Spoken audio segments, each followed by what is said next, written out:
स्वामी खुद कस्टोडियल उनकी मौत हुई है, तो हमें लगता है कि वो अगर उनके प्रति भी श्रद्धांजलि की बात है तो झारखंड सरकार को झारखंड के जेलों में लंबे समय से बंद पड़े जो कैदी हैं उन कैदियों को रिहा करने के लिए ठोस कदम उठाना। झारखंड में अभी भी कुछ भूख से मौत की रिपोर्ट आ रही है और जो बहुत चिंता की बात है। जहाँ तक झारखंड सरकार का अपना प्रदर्शन है तो हालांकि ज़रूर ये कोरोना काल है, लेकिन फिर भी इस सरकार के प्रदर्शन से भी लोगों में एक इस समय नाखुशी है। 21 तारीख से 28 तक माले और मासस दो संगठनों ने एक संकल्प सप्ताह मनाया पूरे झारखंड में।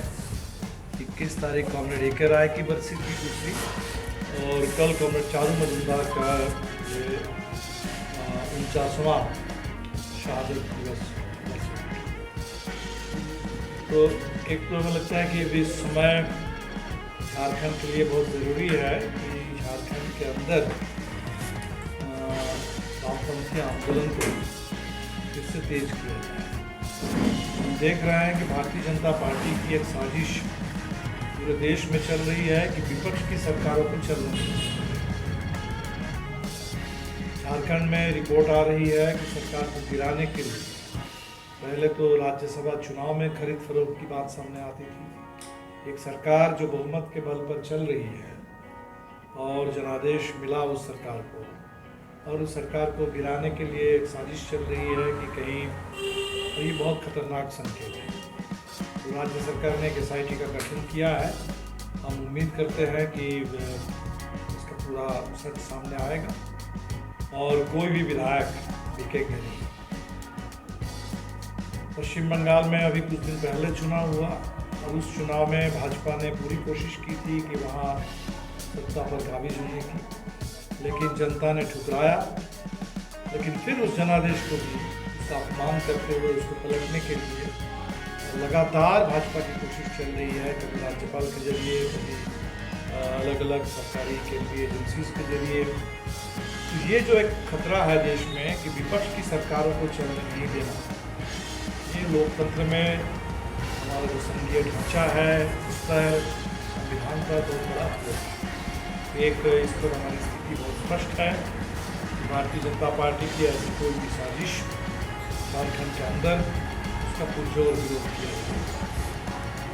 जहाँ तक झारखंड सरकार का अपना प्रदर्शन तो हालांकि ज़रूर ये कोरोना काल है, लेकिन फिर भी इस सरकार के प्रदर्शन से भी लोगों में एक इस समय नाखुशी है, क्योंकि बहुत सारे ऐसे मुद्दे थे जिन मुद्दों पर सरकार का प्रदर्शन संतोषजनक नहीं है। रोजगार का सवाल है इस पूरे प्रदेश में, तो चुनाव में भी बड़ा मुद्दा था, तो इस पर सरकार की और ज़्यादा सक्रियता की आवश्यकता है।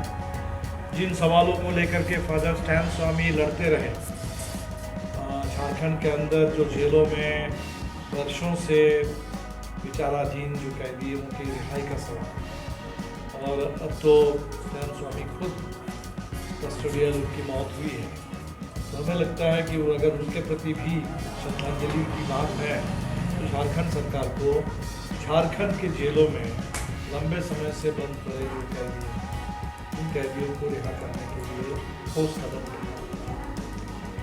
झारखंड में अभी भी कुछ भूख से मौत की रिपोर्ट आ रही है और जो बहुत चिंता की बात है। इस पूरे दौर में, कोरोना काल में, केंद्र सरकार तो कह रही है कि हम बस 5 किलो अनाज देंगे प्रधानमंत्री गरीब कल्याण अन्न योजना में।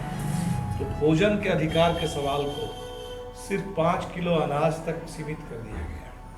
तो 5 किलो अनाज से कोई परिवार नहीं चल सकता।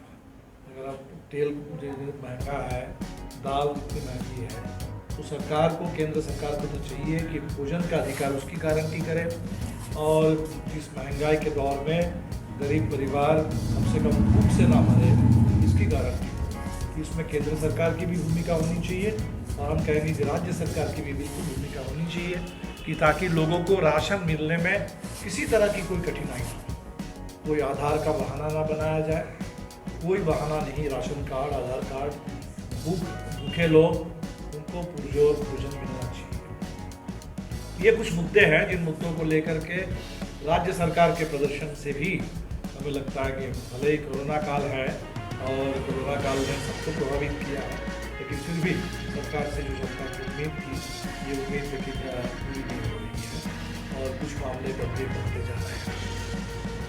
अभी जो जनार्दन जी ने पेगासस कांड का जिक्र किया, तो इतनी बड़ी साजिश आज तक तो हमने कभी सुना नहीं कि कोई एक आज़ाद मुल्क में विपक्ष के नेता, बड़े नौकरशाह, चुनाव इलेक्शन कमिश्नर, सुप्रीम कोर्ट के जज, पत्रकार, सबके ऊपर इतनी बड़ी तादाद में केंद्र सरकार जासूसी करा रही है और जब ये मुद्दा सामने आया तो इससे भाग रही है, क्योंकि इजराइल की जो कंपनी है उस कंपनी का सीधा कहना है कि हम ये तकनीक सिर्फ सरकारों को बेचते हैं, हम किसी निजी कंपनी को, किसी निजी व्यक्ति को हम नहीं बेचते हैं। तो भारत में ये बात तो अभी स्थापित हो गई है कि भारत के इतने सारे लोगों के फ़ोन पर पेगासस का जो हमला है, फॉरेंसिक जांच भी हो चुकी है।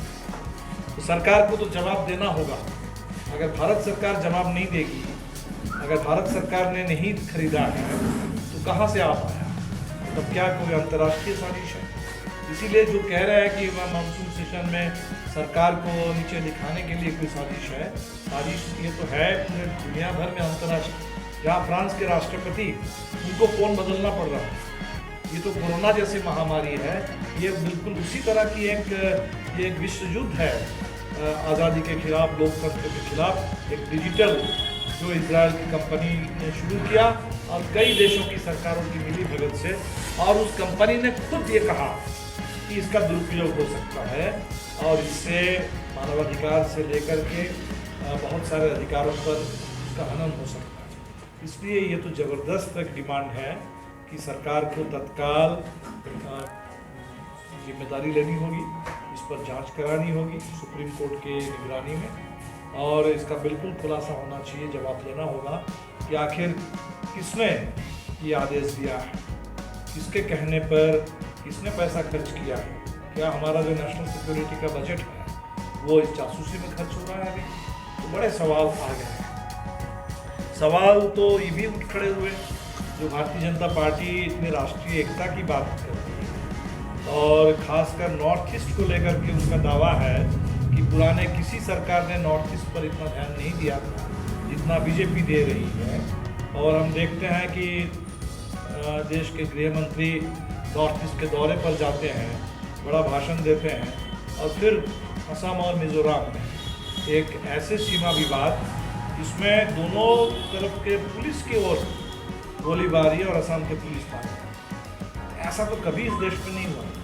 सीमा विवाद की बात हम समझते थे तो भारत और पाकिस्तान, भारत और चीन, सीमा विवाद वो हो गया है असम और मिज़ोरम में, और लड़ने वाले दोनों तरफ से दोनों प्रदेश की पुलिस, और दोनों जगह भाजपा और भाजपा के सहयोगी दलों की सरकार, और ये कह रहे हैं कि हम पूरे नॉर्थ ईस्ट को बहुत प्रायोरिटी दे करके ठीक से देख रहे हैं। तो पूरी तरह से ये सरकार तो फेल कर गई, जो कोरोना काल में बिल्कुल उजागर हो गया है।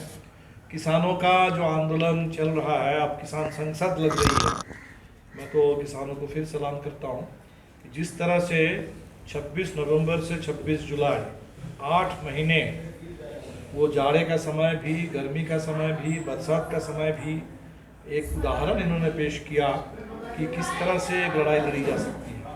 तो वो जो किसानों की एकता है, मैं सलाम करता हूँ, उनकी हिम्मत, उनका संकल्प, और सरकार से बिल्कुल हमारी मांग है कि तुरंत ये जो 3 कानून है, ये तीनों कानून जो किसान विरोधी, वो तीनों कानून को ख़त्म करें।